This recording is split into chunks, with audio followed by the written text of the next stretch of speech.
and gentlemen, do not adjust your set. This is a Black Ops 1 commentary gameplay. I put a fast one in y'all yet again.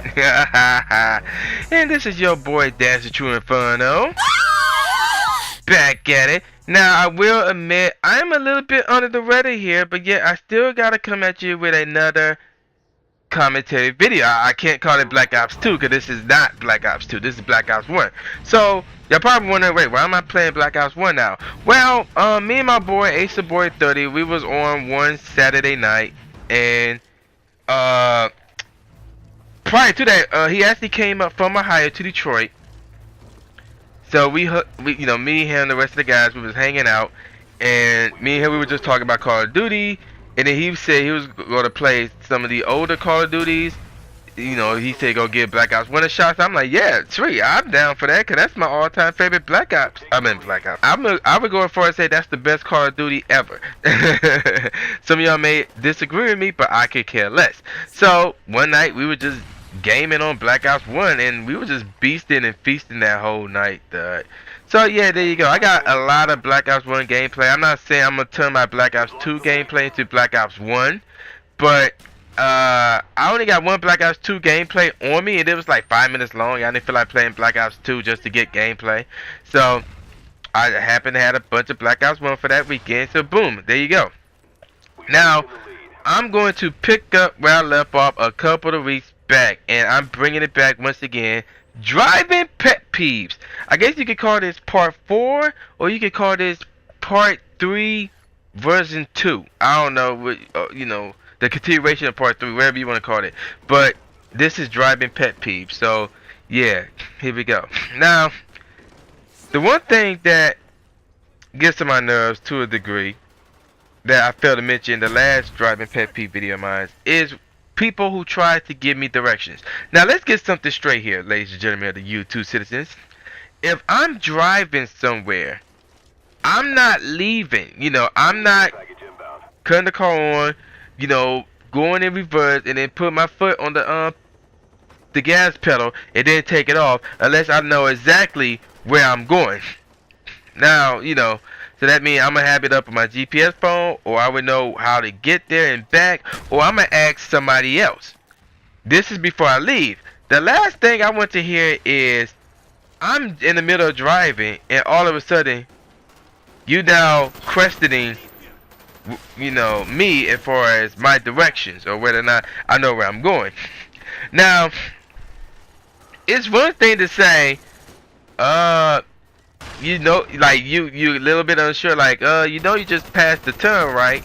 And then I'd be like, oh, okay, yeah, you know, I know, but I know a shortcut, or you know, I normally take this route to get there, blah blah blah. And then you leave it alone. That's different, because you know, how you get there may not be the same way as how I'm getting there, or whatever the case may be. But it's another if you're constantly getting on me about, man, if going this way won't take you there, man, you need to turn around, you need to do this, and constantly going. I'm like, no, shut up, I know where I'm going. Otherwise I would have asked you before we left. You know what I'm saying? So shut up. No, don't do that nonsense. You know, let me be when it comes to directions. If I didn't know where I was going, again, I would ask you before we left, or I would look it up in advance. But either way, while I'm driving, I know where I'm going, so shut up. And there you go. And really, that's the only new thing. Oh, and then there's another thing that gets on my nerves a little bit. It's a little pet peeve. Not as severe as the others, but it's still a pet peeve nevertheless. And that's when we about to go somewhere, and all these cats are flocking towards my car. Like, seriously? Like, you know, I could have drove last week. I could have drove y'all yesterday, but yet everybody flocking towards my car. Like, are you serious right now? Like, no, screw that nonsense. I'm going home. Like, no, y'all ain't about to flock around my car. My car ain't the flavor of the month. Like, no, screw that nonsense. You know, I hate that. It's one thing if it's my turn to drive, then yeah, but don't just automatically flock towards my car. Like, yo, like, y'all trying to give me a signal saying, psst, hey, come over here. Get in your car. You drive us. Like, no, don't do that crap. No. Stop that nonsense. Now, I'm going to get into something that I discussed last time. I think I said last week earlier in this video, but I meant last time. But And that's the whole gas money fiasco. And my scenario is that and like I said, I mentioned this in the last video. Like, if you want me to drop you off and you're along the way, or you're like 5 minutes away from my house, or 5 minutes off of the direction that where I'm going or whatever. Well, no, screw that last part. If you're like 5 minutes away from my house, okay, fine, so be it. You know, if you don't live that far away from my house, okay, fine, so be it. If I had to take a small detour from my route to get to your, yeah, I'm gonna put that back in there, to get to your house, drop you off, okay, fine, so be it. But if I have to go out of my way to drop you off, I'm expecting gas money. Flat out. I remember there's this one time, it was a bunch of us. It was a family get together at my ex's house, and of course she invited her friends. Now she had this cousin who don't drive, and I want to say he don't have a license. I forgot how old this dude was. I can't really see him like that. And don't forget, she still have the friend who's like 24, 25, 26, who always want to hang out and wants to stay out late, but he don't have a license himself and don't pay nobody for gas money. So one night the cousin came over her house. Cause I think his mom brought him over, and then she left him there.